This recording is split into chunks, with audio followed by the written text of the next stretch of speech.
Hi everyone, very good evening to all. In this video, I will explain the importance of macro economy. जो 12th वाली book है macro economics वाली, उसकी जो क्या importance है और उससे किस टाइप से यूपीएससी क्वेश्चन फ्रेम कर रही है वो हम लोग डिस्कस करेंगे। ठीक है, तो सबसे पहले आपको क्या करना है, for example if you are preparing for the economy, you know कि एक तो तुम्हारी माइक्रो इकोनॉमी आती है, जिसमें अब माइक्रो में क्या है, माइक्रो इकोनॉमी जिसमें एक कंज्यूमर के लेवल पे बात होती है कि वो किन किन चीज़ों की डिमांड करता है, किन किन चीज़ों की मार्केट में सप्लाई है, मतलब एक माइक्रो लेवल पे जो इकोनॉमी की एक्टिविटीज़ होती है उनकी डिस्कशन होता है। यूपीएससी जनरली यहाँ से बहुत कम क्वेश्चन पूछती है, मतलब there is possibility of one question, maximum one और टू, इससे ज़्यादा यहाँ से कवर अप क्वेश्चन नहीं होंगे। लाइक लास्ट ईयर उन्होंने 21 के पेपर में दे हैव आस्क्ड अबाउट कि गुड्स का कुछ पूछा था कि जो इन्फीरियर गुड्स है उनका एक कुछ कंसेप्ट पूछा था, डिमांड इलास्टिसिटी वगैरह काइंड ऑफ ऐसा कुछ करके क्वेश्चन था। उससे पहले अपॉर्चुनिटी कॉस्ट का एक क्वेश्चन पूछा था 2018 या 17 में। तो दिस सेगमेंट का क्वेश्चन आने की प्रोबेबिलिटी कम है, एक या दो क्वेश्चन होगा, उससे ज़्यादा नहीं होगा। But if you look at the macro economy, this portion becomes very important because economy जो करंट इकोनॉमी है, जो मतलब ब्रॉडर लेवल पे हम लोग बात करते हैं about inflation, about employment, about budget जो आज ही आया है, अबाउट इकोनॉमिक सर्वे, अबाउट जो बीओपी है कि अपना सीएडी कितना है, कैपिटल अकाउंट डेफिसिट कितना है, करंट अकाउंट डेफिसिट कितना है, या फिर ये जो पूरा सेगमेंट है ना, जो एक्सटर्नल सेक्टर है, जो इंटरनल सेक्टर में जो मेजर कंपोनेंट है, जीडीपी हो गया, इन्फ्लेशन है, एम्प्लॉयमेंट है, बजट बजट हो गया, फिजिकल डेफिसिट है, ये जो ब्रॉडर जो इकोनॉमिकर इकोनॉमी के इंडिकेटर्स है उनको हम लोग मैक्रो इकोनॉमी में डील करते हैं। And this is the most important part. And the problem is that कि इस पार्ट के जो यूपीएससी क्वेश्चन पूछती है वो एनालिटिकल क्वेश्चन पूछती है। एनालिटिकल का मतलब कि for example they will ask you कि इन्फ्लेशन बढ़ रहा है, how RBI will play the role, ठीक है, how government will play the role, इनके कुछ टूल्स बता सकती है। लाइक आरबीआई अपनी एमपीसी के थ्रू इन्फ्लेशन को कंट्रोल करती है एंड गवर्नमेंट अपना जो फिजिकल पॉलिसी है उसके थ्रू करती है। ठीक है, तो यहाँ पे उनका जो फोकस होगा वो एक एनालिटिकल पोर्शन पे होगा। ठीक है, and over the period of time economy का जो वेटेज है around 15 to 20 question they are asking this time. उन्होंने आई थिंक कम क्वेश्चन पूछे हैं 2023 वाले पेपर में, बट एक एवरेज अगर हम लोग लें तो लगभग 15 क्वेश्चन के आसपास प्लस माइनस टू लगभग यूपीएससी पूछ रहा है। And the major problem with economy is that कि जो कंसेप्चुअल अंडरस्टैंडिंग है वो कहीं ना कहीं लैक है, मतलब थोड़ा सा कंसेप्चुअल पोर्शन है economy in comparison to your history और पॉलिटी। तो इस पर्टिकुलर सेगमेंट में अगर आप थोड़ा सा भी कंसेप्ट क्लियर कर लो, मतलब यहाँ पे तुम्हारा यूपीएससी मांगता है कंसेप्ट क्लैरिटी। कंसेप्ट क्लैरिटी का मतलब जैसे मान लो तुम्हें पूछ रहा है कि बॉन्ड प्राइसेस कैसे अफेक्ट हो रही है, ठीक है, तो ये कंसेप्चुअल पोर्शन है। अगर ये पूछता है कि ये पर्टिकुलर बॉन्ड क्या है तो वो फैक्चुअल क्वेश्चन है। लेकिन UPSC most of the question यहाँ से पूछेगी, एनालिटिकल क्वेश्चन पूछेगी। ठीक है, अब कमिंग टू द सोर्सेज, जो सबसे इंपॉर्टेंट सोर्स है तुम्हारा मैक्रो इकोनॉमी का वो है 12th वाली बुक। और यू वॉन्ट बिलीव कि हर साल अराउंड 4 से 5 क्वेश्चन ऑनेस्टली इस बुक से आते हैं। इफ़ यू अंडरस्टैंड दिस, इस पर्टिकुलर बुक को आपको एटलीस्ट 5 बार तो रिवाइज करके जाना है, बिकॉज जो पूरा फंडामेंटल मैक्रो इकोनॉमी है वो उस बुक में पूरा कवर है। जो कंसेप्चुअल पोर्शन है ना, जो फंडामेंटल है, मतलब कोई चीज़ का जो कोर बेसिक एस्पेक्ट होता है ना, वो इस पर्टिकुलर बुक में कवर्ड है। अब तुम थोड़ा सा बेसिकली देखो कि सबसे पहले इन्होंने जो नेशनल इनकम की अकाउंटिंग का वेज क्या है उसमें एक्सप्लेन की है। ठीक है, जो जनरली मेथड है, एग्जिम वाला हो गया, वैल्यू एडिशन वाला हो गया, एक्सपेंडिचर वाला हो गया, इनकम बेस्ड हो गया, ये सारों की है इनमें, मतलब अच्छे से एक्सप्लेन्ड है। जीडीपी क्या है, यूपीएससी पहले पूछती थी बेसिक डेफिनेशंस, या एनएनपी एट एफसी क्या है जो फैक्टर प्राइस होता है, ठीक है, या एमपी क्या है, या फिर जीडीपी जो है वो क्या है, एनएनपी क्या है, जो बेसिक चीज़ें हैं, नेशनल इनकम क्या है। ठीक है, तो ये बेसिक कंसेप्ट है तुम्हारा। फिर तुम्हें उसके बियॉन्ड जाके वो क्या पूछ सकते हैं कि अब मान लो कि जनरली यूपीएससी पूछता है कि जैसे मेंस में पूछ सकता है कि भाई जीडीपी में क्या इशू है, जो हम लोग जीडीपी कैलकुलेट कर रहे हैं तो इसमें भी एक्सप्लेन्ड है नॉमिनल एंड रियल जीडीपी में क्या डिफरेंसेस है। फिर कुछ इंडिकेटर्स होते हैं अपना इन्फ्लेशन को मेजर करने के लिए, तो वो कौन से हैं, सीपीआई है, डब्ल्यूपीआई है, ठीक है, जीडीपी डिफ्लेटर है। तो दी जो बेसिक चीज़ है ना वो यहाँ पे इस पर्टिकुलर चैप्टर में एक्सप्लेन्ड है। ठीक है। उसके बाद में तुम्हारा मनी एंड बैंकिंग, मतलब every year they are asking around 2 question from this particular segment, कि मॉनेटरी पॉलिसी का पूछ लेंगे या इन्फ्लेशन का पूछ लेंगे या एनालिटिकल क्वेश्चन पूछ लेंगे, but they will ask question, ठीक है। उसके बाद में तुम्हारा सबसे बड़ा, ये इतना टॉपिक इंपॉर्टेंट नहीं है एम्प्लॉयमेंट वाला from pre point of view, फिर आता है ये गवर्नमेंट बजटिंग का, मतलब यहाँ से लगभग 1-2 क्वेश्चन डेफिनेटली तुम्हारे हर साल आएंगे। इस बार आया था कैपिटल एक्सपेंडिचर वाला, इफ़ यू रिमेंबर, और एग्जैक्टली लिखा हुआ, ठीक है।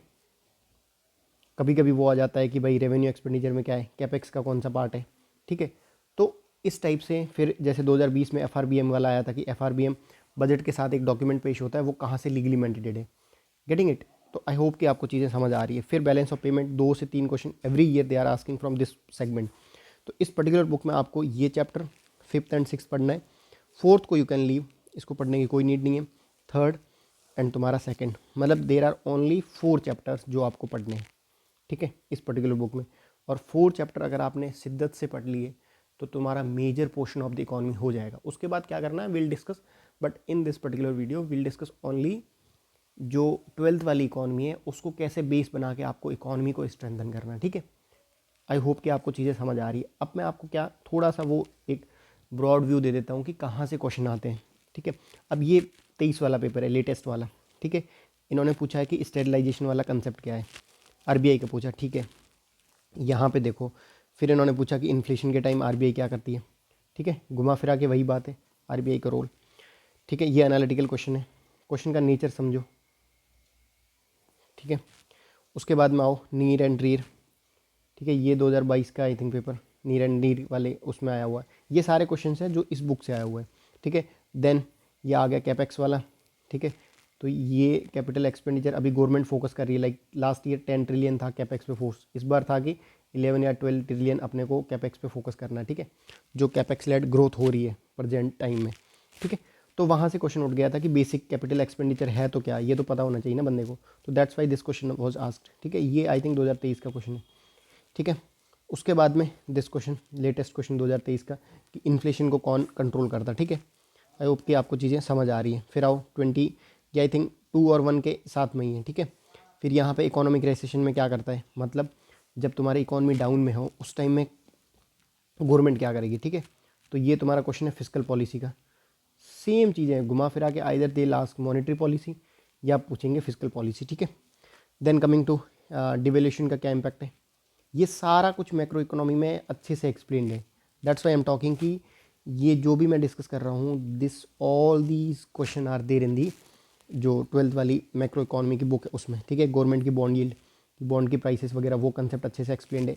ये है कि तुम्हें उस शिद्दत से इस एनसीईआरटी को पढ़ना है, that's it, that is my point, ठीक है। ब्लैक मनी वाला कंसेप्ट तुम्हें समझ में आ जाएगा कि क्या करना है, ठीक है। मनी मल्टीप्लायर बेसिक क्वेश्चन है, इजी क्वेश्चन है, हर साल यहीं से 2-3 क्वेश्चन आ रहे हैं। देन ये वाला क्वेश्चन आ गया कि डिमांड पूल इन्फ्लेशन क्या है, सेम क्वेश्चन इन्फ्लेशन वाला, ठीक है।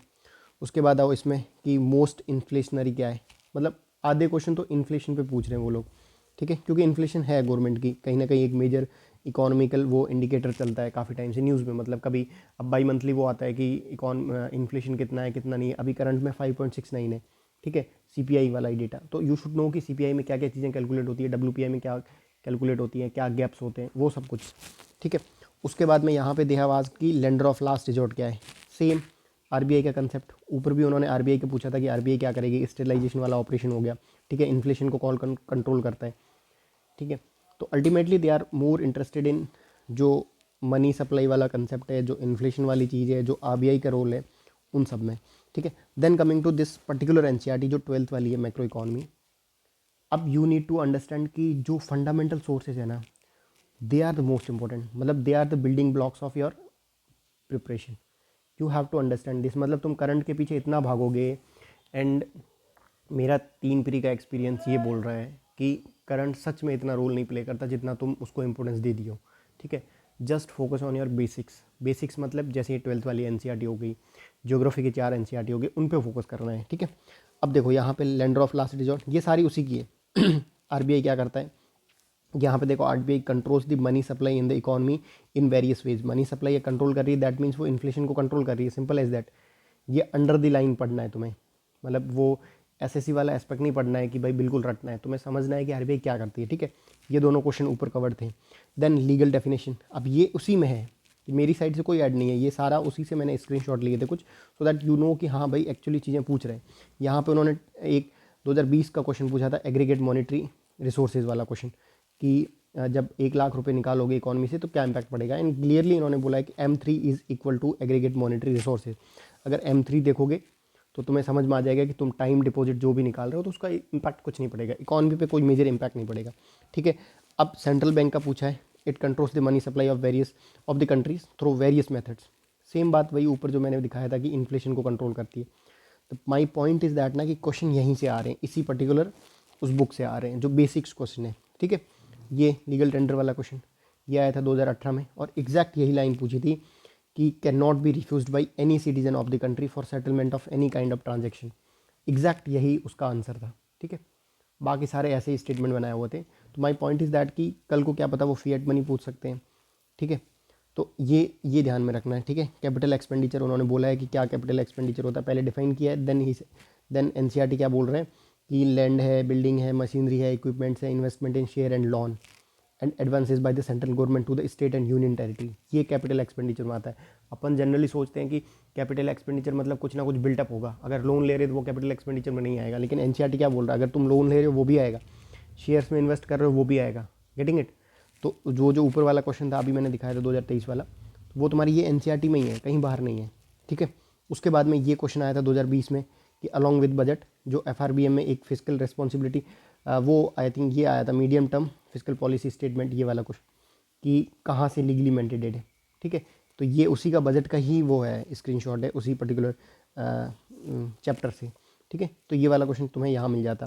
फिर लास्ट ईयर आया था नीर और रीर वाला कंसेप्ट, तो इन्होंने बस उसको अच्छे से डिफाइन किया हुआ है। ये ग्लॉसरी वाला है, ग्लॉसरी भी देख लेना क्योंकि 1-2 क्वेश्चन ग्लॉसरी से निकल रहे हैं, ठीक है। तो नीर और रीर इन्होंने कंसेप्ट समझाया हुआ, बट यूपीएससी ने एनालिटिकल क्वेश्चन पूछा है, तो तुम्हें एक स्टेप थोड़ा सा आगे जाना है, उसका भी हम लोग डिस्कस करेंगे कि क्या करना है, ठीक है। ये आ गया स्टेरिलाइजेशन वाला, ये अच्छे से एक्सप्लेंड है, मतलब अंदर चैप्टर्स में कि पूरा प्रोसेस समझाया उन्होंने, स्टेरिलाइजेशन है क्या, ठीक है। ये तुम्हारा रियल एक्सचेंज जो नीर और रीर वाला कंसेप्ट है। और भी बहुत सारी चीज़ें मतलब जो मैं एनसीईआरटी से निकाल के यहाँ पे दे दूँ। बॉन्ड वाला क्वेश्चन था कि बॉन्ड की प्राइसेस कहाँ से अफेक्ट हो रही है, डेट वाला क्वेश्चन आता है, ठीक है। बहुत सारे क्वेश्चन है, but my point is that कि स्टिक टू योर फंडामेंटल्स।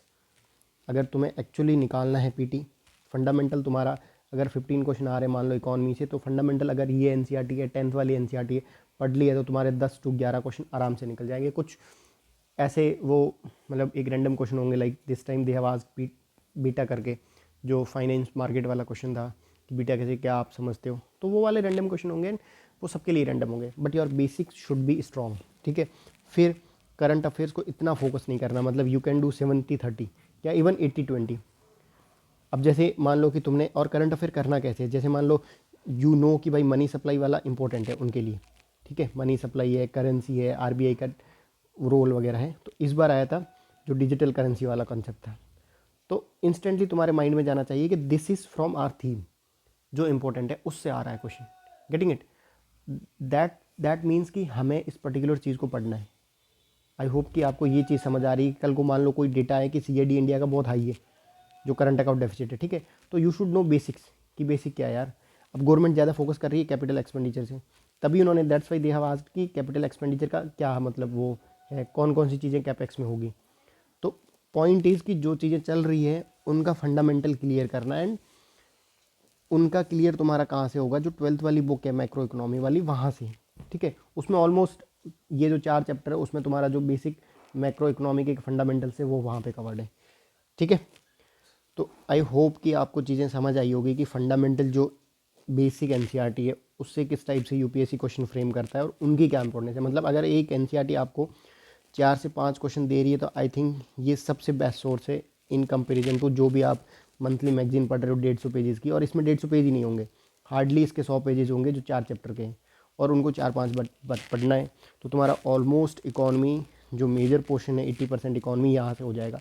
और उसी का मान लो कि तुम बजट पढ़ रहे हो, ठीक है, बजट में कुछ लेटेस्ट कोई स्कीम आई है तो उसको पढ़ लो, बिकॉज बजट से क्वेश्चन आएगा।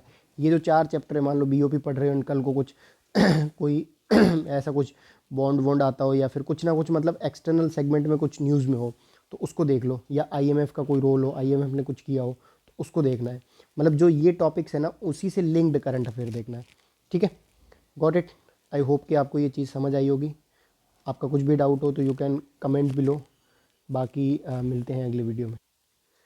रेस्ट मैंने टेलीग्राम का लिंक डिस्क्रिप्शन में डाला हुआ है। कोई भी अपडेट हुई इस पर्टिकुलर बुक की, जो भी पीडीएफ वगैरह है, या फिर फर्दर में अगर इस पर्टिकुलर बुक से जो भी चैप्टर यूट्यूब पे समझाऊंगा तो उनकी जो भी पीडीएफ है वो वहाँ पे मैं अपडेट कर दूंगा। तो वहाँ से आप टेलीग्राम चैनल ज्वाइन कर सकते हो, ठीक है।